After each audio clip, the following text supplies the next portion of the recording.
cheese time, buffalo mac and cheese time, buffalo mac and cheese time, buffalo mac and cheese time.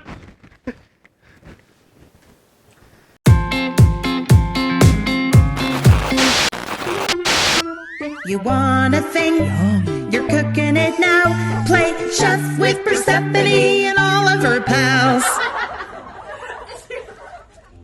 Oh, Persephone, what's all that for? I'll tell you what all that's for. My super famous buffalo chicken mac and cheese. And you know why? Because it's the end of the year and it's gonna be nothing but parties. It doesn't matter if it's a Christmas party, a Thanksgiving party, a football party, we're having a party and you're bringing this. Now the first and most important thing you need is a good pan, and I like this one because it's extra deep and it's a little bit sturdier. Now, your base ingredients are gonna be 5 boxes of mac and cheese and 5 pounds of chicken. It doesn't matter if you use chicken breast or if you use dark chicken. Sometimes I like the chicken breast and sometimes I like the other stuff. It just depends. Now, with your mac and cheese, make sure that all 5 boxes are the same brand because you need them to cook uniformly. It doesn't matter what brand you get, just make sure that they're all the same. And make sure that they're different cheeses. For example, this is the regular, right? And then this is the white cheddar garlic. Because what we're gonna do with this is put every cheese in the world in one pan. And 5 pounds of chicken. And it doesn't matter if you use white meat or dark meat. It's whatever your preference is. Sometimes I just think this is a little bit easier to trim, but the dark meat's a little bit more flavorful. Go with your gut. All right, step 1, I'm gonna get this big ass pot of water boiling and I'm gonna throw my chicken in there, okay? And while that chicken is boiling, I'm gonna do a couple of little magic things that are gonna make this a very quick process for you. Now, you wanna make sure that you put enough water in here to boil all 5 packages of your macaroni and cheese, because once this chicken is done cooking in there, we're throwing the noodles in. I mean, is it really? Sometimes, you know, I do this with everything. Little chicken stock. I know it's redundant. I'm literally putting chicken in chicken, but it's gonna be delicious. I really hope you're not lactose intolerant, because we're taking a trip to Cheese Mania Town. Okay. You don't have to use Velveeta. You can use generic on this one, but you're gonna want a whole block of it. And 2 sticks of butter, 2 sticks of butter, and a whole big ass bag of shreds. Now this one is Colby and Monterey, but you can get creative and use other stuff if you want. You're gonna use a large tube of goat cheese and a whole bottle of Frank's buffalo sauce. All right, the first thing we're gonna do is boil our chicken, but before I boil it, I'm gonna cut off anything funky and have my assistant take care of it. Thank you, Brody. There's a big one.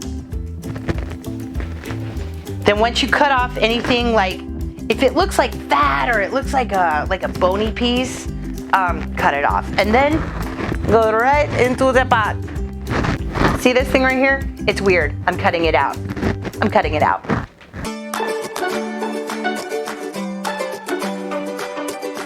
Pro tip, bleach the stuff that the chicken was touching before moving on.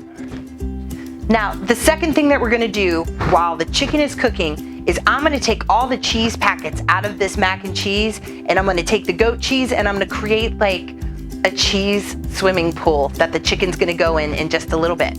Now, the next thing I'm gonna do while this chicken is cooking is I'm gonna get all my cheeses from this mac and cheese and the goat cheese together and make basically a little cheese bed that chicken's gonna go in. All right, so the chicken's cooking and we have our little cheese tub ready for the chicken. Now the next thing I'm gonna do is I'm gonna get these little Velveeta cut and I'm gonna cut it in some blocks. It doesn't have to be beautiful. It just has to be small enough to kind of melt when it gets into the hot noodles. And what we're gonna do is have these little blocks of Velveeta with these 2 sticks of butter. It's literally going on your arteries. So when our noodles come out of the pot, this right here is gonna go right on top of those noodles. Right, this chicken is ready to cut. So we are going to leave the water boiling, okay? And you're just gonna cut your chicken. I like it kind of small. That's way too big. You gotta remember that you're gonna be throwing it into pasta, so you want stuff to be kind of bite-sized. Take a look at this pan over here. See, nice little bite-sized pieces. All right, now we've left this water boiling for the very important reason that we're gonna dump all this pasta in and set the timer. Now on this box, you'll notice it says 11 to 12 minutes. We're gonna do it for 11 minutes because you want it to be a little bit al dente because you're gonna bake it. So things are gonna kind of continue to cook while they're in the oven, okay?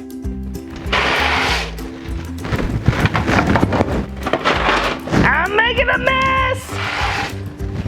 Jesus, I'm making a mess! I'm not even drunk!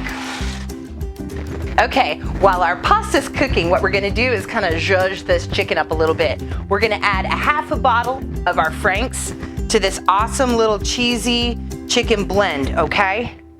And all the stuff that's in there, it came out of the macaroni and cheese boxes. So you've got the cheese from that, and you've got 1 large sleeve of goat cheese, and then that half a bottle of Frank's, and here you go. This is what's gonna make your chicken. Oh. Now to your super happy chicken, you're gonna add half this big ass bag of cheese, okay? It's time! All right, noodles, here we go.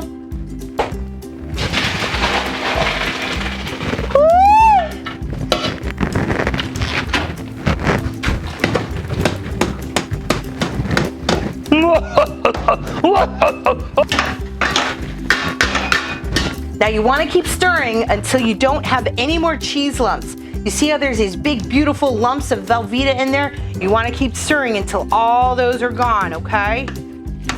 All right, the last part's the easiest part. You're gonna basically consolidate all this cheesy awesomeness. And then it's gonna go into the oven for our final, what do we call that? Our final phase? You're gonna give this pot a big old stir. Just love on it. Just stir it with love. Just put your spoon in there and give it a whirl. All right, once you get this all stirred up, you're gonna put the rest of that cheese on top here. So the other half of that burger is going on top here, and the other half of your Frank's. And I like to kind of make a little pattern. All right, so we've got our oven preheated for about 350, and we're gonna cover this up. And the reason why is because you don't want the top to burn.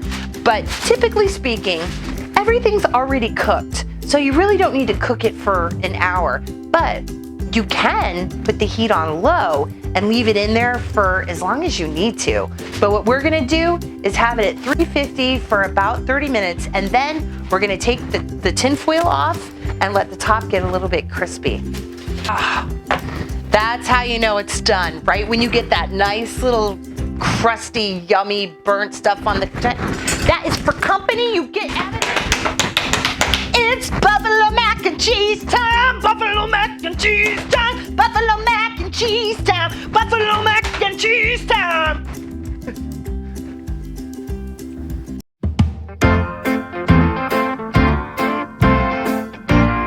I need you to steep. I need you to make all the flavors. Can you please come out and do the flavors?